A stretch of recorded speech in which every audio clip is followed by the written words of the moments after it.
नमस्कार, आप देख रहे हैं न्यूज नेशन। मैं हूं बेनाज त्यागी। खबर कट टू कट की वीडियो रिपोर्ट में सबसे पहले आपको दिखाते हैं अफगानिस्तान से आए वो वीडियो जिन्हें देखकर शायद आपके भी रोंगटे खड़े हो जाएं। अफगानिस्तान में तालिबान की सरकार के ऐलान के साथ ही बेरहम आतंकियों की हकीकत सामने आ गई है।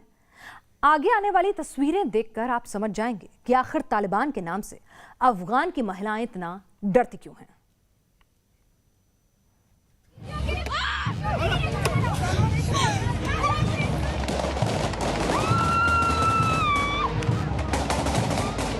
किसी को डंडे से मारा तो किसी को बेल्ट से, किसी के सिर पर बंदूक तान दी तो किसी को गोलियों से डरा दिया।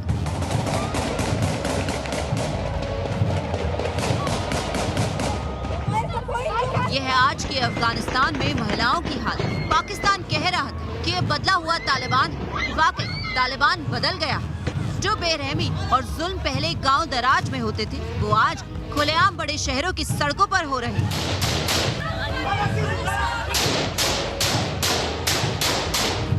तालिबानी टॉर्चर की तस्वीर नंबर 1। काबुल की सड़कों पर अफगान महिलाएं अपने अधिकारों के लिए प्रदर्शन कर रही हैं। इस बीच एक तालिबानी आया, चाबुक निकाला और दनादन महिलाओं को पीटना शुरू कर दिया। ना इस तालिबानी ने ये देखा कि महिलाएं निहत्थी थी और ना इसके अंदर इतना लिहाज था कि महिलाओं पर हाथ नहीं उठाना चाहिए। ये जानवरों की तरह महिलाओं को चाबुक से मारता रहा। तालिबानी टॉर्चर की तस्वीर नंबर 2। सोशल मीडिया पर तालिबानी जुल्म की ये तस्वीर भी वायरल। प्रदर्शन में शामिल हुए बुजुर्ग महिला के सामने तालिबानी अपनी M4 राइफल तान देता है, लेकिन ये महिला भी डरी नहीं और इस तालिबानी के सामने खड़ी रही। ऐसी ही तस्वीरें मंगलवार को भी सामने आई थी, जब प्रदर्शन कर रही महिलाओं पर तालिबानियों ने फायरिंग कर दी थी। देखिए कैसे सड़क के कोने से तालिबानी दनादन हवाई फायर कर रहे और सड़क के दूसरे कोने पर खड़ी महिलाएं डर के मारे चीख चिल्ला रही। तालिबानी टॉर्चर की तस्वीर नंबर 3। सिर्फ प्रदर्शन कर रही महिलाएं ही नहीं, तालिबान का डंडा कॉलेज जाने वाली छात्राओं पर भी पड़ा। दरअसल कुछ छात्राएं बिना चेहरे ढके कॉलेज से घर लौट रही थी। हालांकि इन्होंने हिजाब और बुर्का पहन रखा था, लेकिन कट्टरपंथी तालिबानी को ये बर्दाश्त नहीं और उसने हाथ में लिए डंडे से छात्राओं को बुरी तरह पीटना शुरू कर दिया। अब तो अफगानिस्तान में तालिबान की ताकत को हुकूमत का भी साथ मिल गया। ऊपर वाले ही जाने अफगान महिलाओं पर ये तालिबानी न जाने क्या क्या जुल्म ढाएंगे। Team News Nation. अफगान औरतें इस कदर डर गईं कि वो वीडियो जारी कर भारत और सीधे प्रधानमंत्री मोदी से मदद मांग रही हैं। ऐसी ही एक अफगान महिला जिसका नाम हुस्ना है, उसने भारतवासियों से मदद मांगते हुए अपील जारी की है। जरा सुनिए हुस्ना का दर्द और समझिए क्यों अफगान मांग रहे हैं प्रधानमंत्री मोदी से मदद और उन्हीं में दिख रही है उन्हें अपनी आखिरी उम्मीद। मैं बतौर ख़ास PM मोदी साहब से अपील करती हूँ, उनसे मदद मांगती हूँ। मैं भी शायद उनकी बेटी की तरह हूँ। मैं भी उनसे अपनी बेटी की हैसियत के मुताबिक मदद मांगती हूँ। शायद आपकी भी एक बेटी हो मेरी उम्र का, जिसके गोल्स है, जिसके कुछ बनने की चाहत है, और मैं वही आप लोगों से चाहती हूँ। मोदी साहब मुझे अपनी बेटी ख्याल करके, फ़र्ज़ करके अपने बाप होने का फ़र्ज़ अदा कीजिए। तो मोदी में उम्मीद दिखती है, मोदी है तो मुमकिन दिखता है अपना वहां से निकल पाना। आइए अब आपको दिखाते हैं खबर कट टू कट का सुपर स्पेशल, यानी तालिबान की वो सरकार जिसके जर्रे जर्रे पर लिखा हुआ है पाकिस्तान पाकिस्तान। पाकिस्तान ने अफगानिस्तान में न सिर्फ तालिबान की सरकार खड़ी कराई, बल्कि इस सरकार में शामिल चेहरे भी वही हैं जो पाकिस्तान को ही आका मानते हैं। आपको दिखाते हैं तालिबानी सरकार के मंत्रियों की पाकिस्तानी कुंडली, जो आपको बताएगी कि पाकिस्तान ने यह सरकार बनाकर एक ऐसा सिलसिला शुरू कर दिया है जिसकी आग दुनिया के साथ साथ पाकिस्तान को खुद भी झुलसा देगी। सरकार अफगानिस्तान में तालिबानियों की बनी है, लेकिन उसका रिमोट कंट्रोल कैसे पाकिस्तानियों के हाथ में है? क्या है उनका कनेक्शन? गृह मंत्री सिराजुद्दीन हक्कानी पाकिस्तान में जामिया हक्कानिया मदरसे का छात्र। डिप्टी प्राइम मिनिस्टर मुल्ला बरादर पाकिस्तान में फरारी काटी। शिक्षा मंत्री अब्दुल बाकी पाकिस्तान में आतंकी भर्ती किए। ये तो सिर्फ कुछ नाम हैं। अगर आप तालिबान सरकार की पूरी कैबिनेट देखेंगे तो हर तस्वीर पर पाकिस्तान की छाप नजर आएगी। जिस तरह से हक्कानी नेटवर्क को तालिबान कैबिनेट में 5 पद दिए गए, उससे साफ हो गया कि पाकिस्तान ने अफगानिस्तान में सरकार नहीं बल्कि अपने मोहरे बैठा दिए हैं।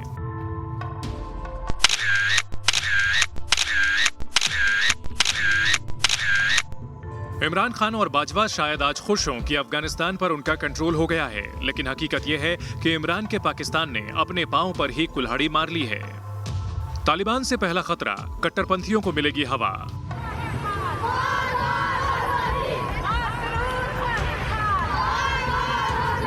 अफगानिस्तान में सरकार आते ही तालिबान ने सख्त शरिया कानून लागू कर दिया, जिसके नीचे महिलाओं के अधिकारों को कुचल दिया गया। आज अफगानिस्तान में महिलाएं जिस तरह रो रही हैं, वैसी ही हालत पाकिस्तान में भी हो सकती है।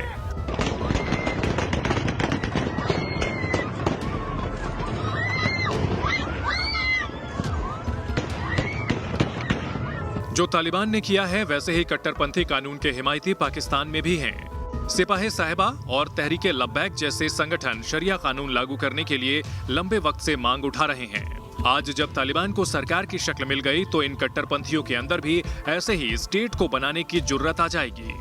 तालिबान से दूसरा खतरा, आतंक की हिम्मत बढ़ना। पाकिस्तान में तालिबान की ही एक और शक्ल मौजूद है। नाम है तहरीके तालिबान पाकिस्तान, जो लंबे वक्त से पाकिस्तानी फौज के खिलाफ जंग छेड़े हुए है। काबुल में तालिबान सरकार के आने से टीटीपी की हिम्मत मानो 10 गुना बढ़ गई है।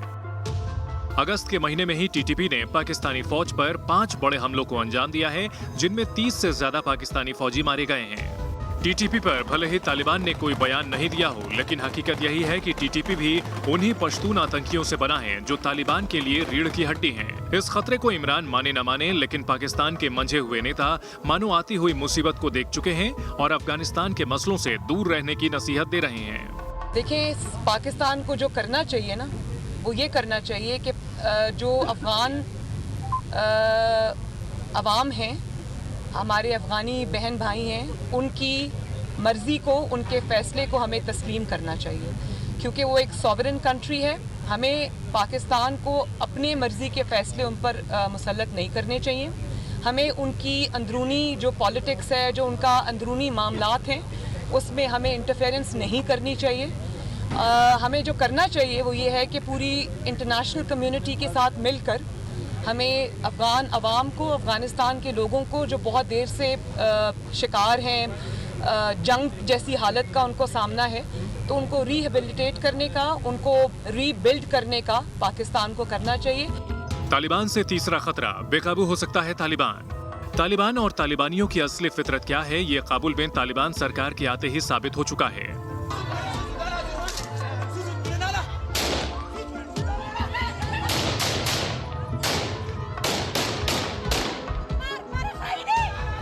सड़कों पर हंगामा करना, लोगों पर अत्याचार करना, यही है तालिबान के मायने। पाकिस्तान को लग रहा होगा कि वो भारत के खिलाफ तालिबानी आतंक को इस्तेमाल करेगा, लेकिन ऐसे आतंकी, इस किस्म की मिलिशिया कभी काबू में नहीं आ सकती। और तालिबान ने सरकार में फेरबदल कर इमरान को ये भी बता दिया है कि ये गूंगा बहरा तालिबान नहीं है जो हर हुक्म बिना एतराज के मान लेगा। सरकार बनने से पहले मुल्ला बरादर को प्रधानमंत्री बनाए जाने की चर्चा थी, लेकिन तालिबान ने मुल्ला मोहम्मद हसन अखुंद को वजीर बनाया। ये सीधा सिग्नल था कि सरकार में बड़े पदों पर तालिबान सिर्फ अफगानों और उनमें भी पश्तूनों को ही रखना चाहता है। तालिबान आज भले ही पाकिस्तान से मदद चाहता हो, लेकिन सच ये है कि एक दिन ऐसा आएगा जब यही तालिबान पाकिस्तान के लिए सबसे बड़ा सिरदर्द बन जाएगा। Team News nation. अफगानिस्तान पर आतंकी तालिबान का कब्जा होने के बाद एक बार फिर कट्टरपंथ और आतंक को लेकर बहस तेज हो गई है। कथित लिबरल और लेफ्ट ब्रिगेड लगातार सवाल उठा रही है। चिट्ठियां भेजने का जो सिलसिला शुरू हुआ है, तो जवाब में हिंदू समाज भी उतर आया है। अमेरिका में यूनिवर्सिटी और कॉलेज इस कैंपेन में इन इरादों को और हकीकत का पर्दाफाश करने का दावा कर रहे हैं, तो दूसरी ओर दिल्ली यूनिवर्सिटी में कम्युनिस्ट लॉबी ने सिलेबस में बदलाव पर नई तनातनी शुरू कर दी है। इल्जाम है कि सिलेबस में आरएसएस की विचारधारा को शामिल किया जा रहा है।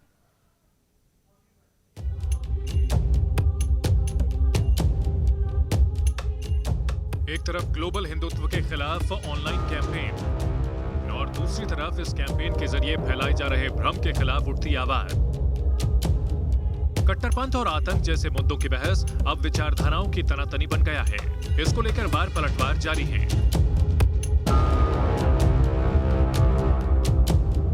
हिंदुत्व को लेकर शुरू किए गए इस कैंपेन को एक बड़े वर्ग ने प्रोपेगेंडा बताया और इस कथित एजेंडा के खिलाफ आवाज उठी सीधे अमेरिका से, जहां एक संगठन ने उन 40 यूनिवर्सिटीज को खत लिखे जहां डिसमेंटलिंग ग्लोबल हिंदुत्व को लेकर ऑनलाइन कॉन्फ्रेंस की जा रही थी।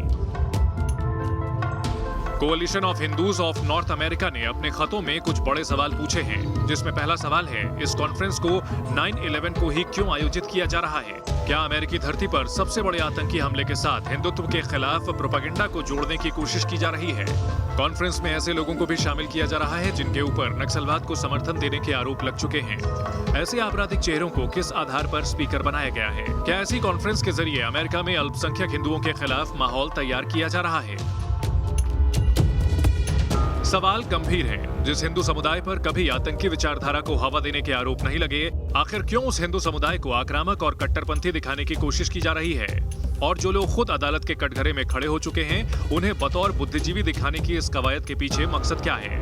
विचारधारा की ये लड़ाई किस हद तक आगे बढ़ चुकी है, उसकी एक और तस्वीर सामने आई दिल्ली यूनिवर्सिटी के वाइस चांसलर को लिखे खत से। कुल 1100 कथित बुद्धिजीवियों या यूं कहें कि लिबरल तबके के चेहरों ने यह खत लिखा है और खत में लगाया संगीन आरोप। आरएसएस के दबाव के चलते पाठ्यक्रम में बदलाव किया जा रहा है। आरएसएस और उसके सहयोगी संगठनों की वजह से दिल्ली यूनिवर्सिटी के पाठ्यक्रम से महाश्वेता देवी समेत 2 दलित लेखकों का साहित्य हटा दिया गया है। आप खुद सोचिए, विचारधारा के नाम पर आमने सामने आ चुके धड़े इस हद तक आगे बढ़ गए हैं कि एक यूनिवर्सिटी का सिलेबस बदल दिया जाए तो वहां भी साजिश नजर आने लगती है। आज के भारत से परेशान हो रही हूँ। मैं इस बात से परेशान हो रही हूँ कि आज के भारत को इसको क्लासरूम में पढ़ाने में क्या परेशानी हो सकती है। एक ट्राइबल वुमन की अपनी जो स्थिति है, उसमें उसका जो संघर्ष है, उसका जो रेप एक विक्टिम है, वो अपनी बात जो कह रहा है और लाउड एंड क्लियर कह रहा है, ताकि समाज और इसी डिस्कशन से जो है एक डिस्कम्फर्ट हो सकता है कि क्लासरूम में हो, लेकिन इसी बात से परिवर्तन भी होता है। तो आज के दिन में जो हटाने की बात है और जिस तरीके के सवाल इस पे उठाए जा रहे हैं, मेरी परेशानी उन सवालों से है। सामान्य प्रक्रिया है कि कुछ का हटाया गया है और उनका सब नहीं हटाया गया है। महाश्वेता देवी के बाकी अंश उसमें रखे गए हैं। अब इसको हटाया गया है, वो किसी कमेटी के माध्यम से, किसी प्रक्रिया के माध्यम से हटाया गया है। उसको हटाना नहीं कहेंगे, उसको छोड़ा गया है और नई चीज़ें जोड़ी गई हैं। तो इसमें इनका ये ज़बरदस्ती का एक प्रलाप रहता है, विलाप रहता है कि हमारे को हटा दिया, हमारे को, और अपने का नहीं कहेंगे, वो किसी दलित के नाम से जोड़ेंगे, किसी धर्म के नाम से जोड़ेंगे और तब जाके अपना आक्रोश फैलाना चाहते हैं। तो इनकी मनोदशा और इनका कोई भी जो इनके मंसूबे हैं, वे साहित्य से रिलेटेड नहीं। अब तक सोशल मीडिया पर ही ऐसी बहस, ऐसे आरोप नजर आते थे, लेकिन बुद्धिजीवियों और डिसमेंटलिंग ग्लोबल हिंदुत्व जैसे कैंपेन मानो एक नई बहस को जन्म देना चाहते हैं। ऐसी बहस जो मजहबी कट्टरपंथ और आतंक से ध्यान हटा दे। Team News Nation. Dismantling global Hindutva नाम की इस कॉन्फ्रेंस को शुरू होने में सिर्फ 24 घंटे का वक्त बचा है और 24 घंटे बाद पता चल ही जाएगा कि इस कॉन्फ्रेंस के जरिए हिंदुत्व को किस तरह टारगेट किया जा रहा है। इस कॉन्फ्रेंस में कौन कौन बोलेगा और इन स्पीकर्स की कुंडली क्या कहती है, ये जरा ये भी समझ लीजिए। कॉन्फ्रेंस का आयोजक है मनान अहमद, जो पाकिस्तानी मूल का नागरिक है। इस कॉन्फ्रेंस में कश्मीर का अलगाववादी मोहम्मद जुनैद भी शामिल होगा। जेएनयू की प्रोफेसर और कम्युनिस्ट आयशा किदवई का नाम भी स्पीकर लिस्ट में शामिल है। हिंदुत्व की आतंक से तुलना करने वाली कथित चिंतक कविता कृष्णन का नाम भी स्पीकर लिस्ट में है। खुद को मानवाधिकार कार्यकर्ता बोलने वाले आनंद पटवर्धन भी कॉन्फ्रेंस में शामिल होंगे। अब आप खुद सोच लीजिए क्या होगा इस कॉन्फ्रेंस का एजेंडा और किस नतीजे पर ये लोग जो एक सोच रखते हैं पहुंचेंगे। आगे बढ़ते हैं, आपको दिखाते हैं दिन की कुछ और बड़ी खबरें जो तस्वीरों के जरिए खबर बन गई।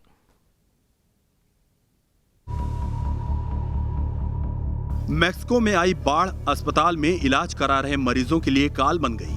बाढ़ का पानी अस्पताल के अंदर घुस गया और जब तक रेस्क्यू किया जाता तब तक 17 मरीज पानी में डूबकर मर गए। मैक्सिको में पिछले 5 दिनों से मूसलाधार बारिश हो रही है, जिसकी वजह से कुछ प्रांतों में बाढ़ आ गई है। मैक्सिको में कुदरत ने मानो डबल अटैक कर दिया है। एक तरफ बाढ़ है तो दूसरी तरफ आ रहे भूकंप। मैक्सिको में सोमवार को ही बड़ा भूकंप आया था इस भूकंप से हुए नुकसान का अभी आकलन ही किया जा रहा था कि बुधवार को एकापुल्को शहर में एक और बड़ा भूकंप आया, जिसमें एक शख्स की मौत हो गई। अमेरिका ने ईदा तूफान में मारे गए लोगों का आंकड़ा जारी कर दिया। अमेरिकी मीडिया में जारी किए गए बयान के मुताबिक ईदा तूफान की वजह से अमेरिका में 71 लोगों की मौत हो गई है और $100 बिलियन से भी ज्यादा का नुकसान हुआ है। हालात ऐसे हैं कि अब तक 7 प्रांतों में बिजली की सप्लाई पूरी तरह शुरू नहीं हो पाई। सोशल मीडिया पर एक स्टंट का वीडियो वायरल हो रहा है। इस वीडियो में इटली के स्टंट पायलट डारियो कोस्टा ने एक के बाद एक 2 सुरंगों में प्लेन को तेजी से उड़ाते हुए नजर आते हैं और सुरंग से बाहर निकलते ही कोस्टा तकरीबन 90 डिग्री प्लेन को घुमा देते हैं। Team News nation.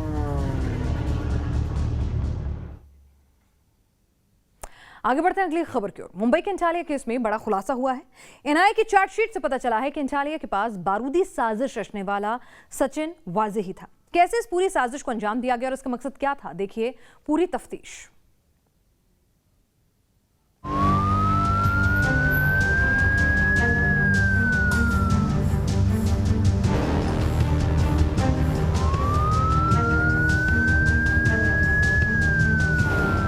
फरवरी 2021 ये वो दिन था जब मुंबई दहशत में आ गई थी,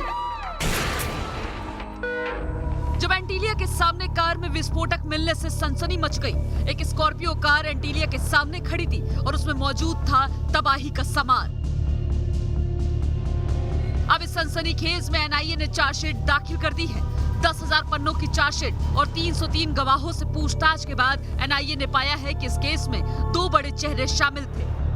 पहला चेहरा था मुंबई पुलिस के पूर्व इंस्पेक्टर प्रदीप शर्मा का, जिसे एंटीलिया केस का मास्टरमाइंड माना जा रहा है, और दूसरा चेहरा है सचिन वाजे, जिसने अपने फायदे के लिए प्रदीप शर्मा के हुक्म को माना।